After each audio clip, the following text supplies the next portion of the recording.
is my final word tonight. And it's going to be majorly to Mr. President, President Bola Tinubu. 2 years are gone. Half of your constitutional mandate spent navigating the stormy waters of reform, resistance, and rising hardship.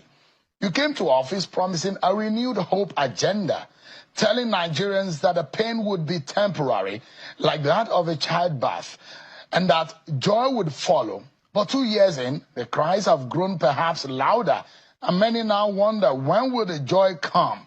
Inflation surged, food inflation went to an all-time height, transport costs were tripled, and the average Nigerian now spends more of their income just to eat, as if they are lucky.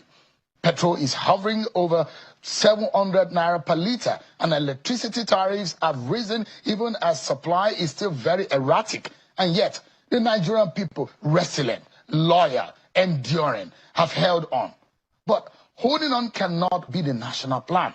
You promised to lift millions out of poverty, create thousands of digital jobs in 24 months, and double power generation. These were not poetic aspirations. They were campaign commitments. Mr. President, time is not on your side. You have just 12 months before the political season begins to whisper again. If ever there was a time to show the fruits of sacrifice, it is now. You are the president of both your lovers and your loudest critics, the hopefuls who sang your name at the polls and the skeptics who prayed you will fail. But leadership demands maturity of mind and empathy of heart. You now preside over a fractured but hopeful nation. Good people, bad politics, and an ugly economy. Nigeria today is at a historic inflection point. Mismanage these opportunities, sir, and we risk descending into a cycle of unrest, disillusionment, and regret. But if you rise, Mr. President, to the moment, and you could become a defining leader, one whose name is etched in gold as a man who brought Nigeria back from the brink, you must ignore sycophants who clap in darkness while citizens cry in daylight. Mr. President, please urgently surround yourself with thinkers, doers, and patriots, not just loyalists. Every day must count. Every decision must deliver value. Because when a nation suffers this deeply, there is no luxury of time or ego. No more excuses.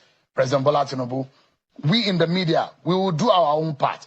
We will question, probe, inform, and hold you accountable, not out of hostility, but out of duty. The opposition must also rise, not just to criticize, but to push this country forward.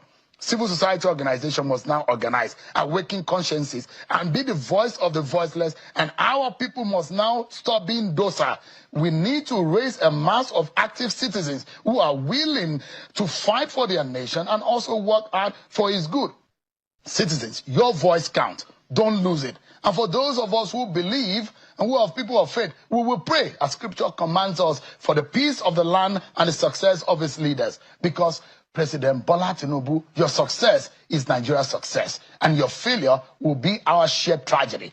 Nigerians will rally behind you if they see sincerity, action, and result. But never forget, fury awaits any leader who mocks the pain of the poor. Sir, history is watching. Posterity is watching, and 200 million Nigerians are watching. Let this second half of your presidency be a turning point. Make us proud.